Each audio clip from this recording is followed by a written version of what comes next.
കെനിയയിലെ വാഹനാപകടത്തിൽ മരിച്ച മലയാളികളിൽ തൃശൂർ, പാലക്കാട്, തിരുവല്ല സ്വദേശികളും. തൃശൂർ വെങ്കിടങ്ങ് സ്വദേശിനി 29 വയസ്സുള്ള ജിസ്ന, കുറ്റിക്കാട്ടുചാലിൽ 1.5 മാസം പ്രായമായ മകൾ റൂഫി മെഹ്റിൻ, പാലക്കാട് മണ്ണൂർ കാഞ്ഞിരംപാറ സ്വദേശിനിയും മകളുമാണ് മരിച്ചത്. അപകടത്തിൽ ഇവരുടെ ഭർത്താവിനും മകനും പരിക്കേറ്റു. മരിച്ച തിരുവല്ല സ്വദേശി ഖത്തറിൽ സ്ഥിരതാമസമാണെന്നാണ് പ്രാഥമിക വിവരം. ഇവരുമായി ദുബായിൽ നിന്നും ഷിൻസ് സെബാസ്റ്റ്യൻ, തൃശ്ശൂരിൽ നിന്നും സാനു കെ സജീവ് എന്നിവർ ചേരുകയാണ്. ആദ്യം സാനുവിലേക്ക്. സാനു, മരിച്ചവരിൽ തൃശ്ശൂർ സ്വദേശികളുമുണ്ട്. ഇതുമായി ബന്ധപ്പെട്ട് മറ്റ് എന്തൊക്കെ കാര്യങ്ങളാണ് നമുക്ക് അവിടെ നിന്ന് മനസ്സിലാക്കാൻ കഴിയുന്നത്? സുരേഷ്, ഖത്തറിൽ നിന്ന് കെനിയയിലേക്ക് വിനോദസഞ്ചാരത്തിന് പോയവർ സഞ്ചരിച്ച വാഹനം മറിഞ്ഞുണ്ടായിട്ടുള്ള അപകടത്തിൽ തൃശൂർ സ്വദേശികളായിട്ടുള്ള 2 പേർ മരണപ്പെട്ടു എന്നുള്ളതാണ് നമുക്ക് അവസാനമായിട്ട് ലഭിക്കുന്ന വിവരം. കെനിയയിലെ വാഹനാപകടത്തിൽ മരിച്ച മലയാളികളാൽ തൃശൂർ സ്വദേശികളായിട്ടുള്ള ജസ്ന കുറ്റിക്കാട്ടുചാലിൽ 29 വയസ്സുള്ള ആളാണ്. അവരുടെ 1.5 മാസം പ്രായമുള്ള കുട്ടിയും ഈ ഒരു അപകടത്തിൽ മരണപ്പെട്ടു. തൃശൂർ വെങ്കിടങ്ങ് ആണ് ഇവരുടെ സ്വദേശം. അതുമായിട്ട് അതായത് അവര് കുടുംബസമേതം ബന്ധുക്കൾക്കൊപ്പമാണ് ഈ ഒരു വിനോദസഞ്ചാരത്തിന്, വിനോദയാത്രയ്ക്ക് വേണ്ടി പോയത്. ഇതിനിടയിലാണ് ഈ ദാരുണമായിട്ടുള്ള ഈ ഒരു അപകടം ഉണ്ടായിട്ടുള്ളത്.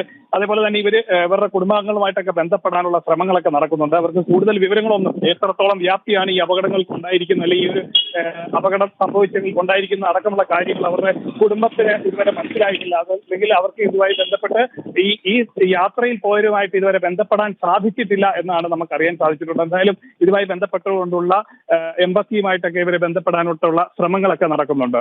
സുരേഷ്, സാനുവാണ് തൃശ്ശൂരിൽ നിന്ന് വിവരങ്ങൾ നൽകിയത്. ഇപ്പോൾ ദുബായിൽ നിന്നും ഷിൻസ് സെബാസ്റ്റ്യൻ കൂടി ചേരുകയാണ്. ഷിൻസ്, 32 പേർ സഞ്ചരിച്ച ബസ്സാണ് അപകടത്തിൽപ്പെട്ടത്. 6 പേർ മരിച്ചു, 5 പേർ മലയാളികളാണ് എന്നുള്ള ഖേദകരമായ വാർത്തയാണ് അല്പസമയം മുമ്പ് തന്നെ പുറത്തു വന്നത്. ഇപ്പോൾ മൃതദേഹങ്ങൾ നാട്ടിലെത്തിക്കാനുള്ള മറ്റ് നടപടികളുമായി ബന്ധപ്പെട്ട്, എംബസികളുടെ ഇടപെടലുമായി ബന്ധപ്പെട്ട് നമുക്ക് എന്തൊക്കെ കാര്യങ്ങളാണ് മനസ്സിലാക്കാൻ കഴിയുന്നത്? ബലിപ്പെരുന്നാൾ അവധി ആഘോഷിക്കണ കെനിയയിലേക്ക് പോരായിരുന്ന സംഘം ഇന്നലെ വൈകുന്നേരമാണ് ബസ് മറിഞ്ഞ അപകടമുണ്ടായത്. കഴിഞ്ഞ വെള്ളിയാഴ്ചയാണ് ഈ സംഘം കെനിയയിലേക്ക് യാത്ര തിരിക്കുന്നത്. ഇതിൽ യാത്രാ സംഘത്തിൽ കർണാടക, ഗോവ, കേരളം ഉൾപ്പെടെയുള്ള വിവിധ ഇന്ത്യൻ സംസ്ഥാനങ്ങളിൽ നിന്നുള്ളവരായിരുന്നു ഉണ്ടായിരുന്നത്. ഇപ്പോൾ 5 മലയാളികളാണ് മരിച്ചിരിക്കുന്ന വിവരമാണ് നമ്മളപ്പോൾ അറിയുന്നത്. അതിൽ 27 പേർക്ക് പരിക്കുണ്ട്. അതിൽ 3 പേരുടെ നില അതീവ ഗുരുതരമാണെന്നുള്ള വിവരങ്ങളും പുറത്തു വരുന്നുണ്ട്.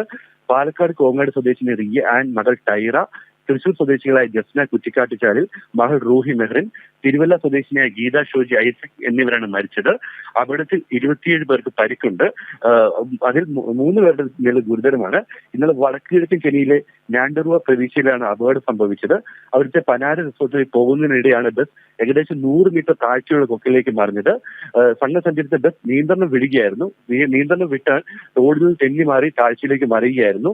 അപ്പോൾ പോലീസ് ഇതിനെപ്പറ്റി കൂടുതൽ അന്വേഷണങ്ങൾ നടത്തിയിട്ടുണ്ട്. 30 പേരുടെ സംഘം കഴിഞ്ഞ വെള്ളിയാഴ്ചയായിരുന്നു കെനിയയിലേക്ക് യാത്ര തിരിച്ചിട്ടുണ്ടായിരുന്നത്. ഇതിൽ പ്രധാനപ്പെട്ട കാര്യം, ബസ്സിലുണ്ടായിരുന്ന എല്ലാവർക്കും തന്നെ പരിക്കുണ്ട്. പക്ഷെ അതിൽ ഗുരുതരം എന്ന് പറയുന്ന 3 പേർക്ക് മാത്രമാണ് ഗുരുതരമായി പരിക്കുള്ളതെന്നാണ് അറിയാൻ കഴിഞ്ഞിരിക്കുന്നത്. പരിക്കേറ്റവരെ നഷ്യാരു കൗണ്ടർ റഫറൽ ആശുപത്രിയിൽ പ്രവേശിപ്പിച്ചിരിക്കുകയാണ്. നെയ്റോബിയിലെയും ഖത്തറിലെയും ഇന്ത്യൻ ബസ്സുകൾ ഭാരതീയ പ്രവാസി സംഘടനയുമായി ബന്ധപ്പെട്ട തുടർ നടപടികൾ സ്വീകരിച്ചു വരികയാണ്.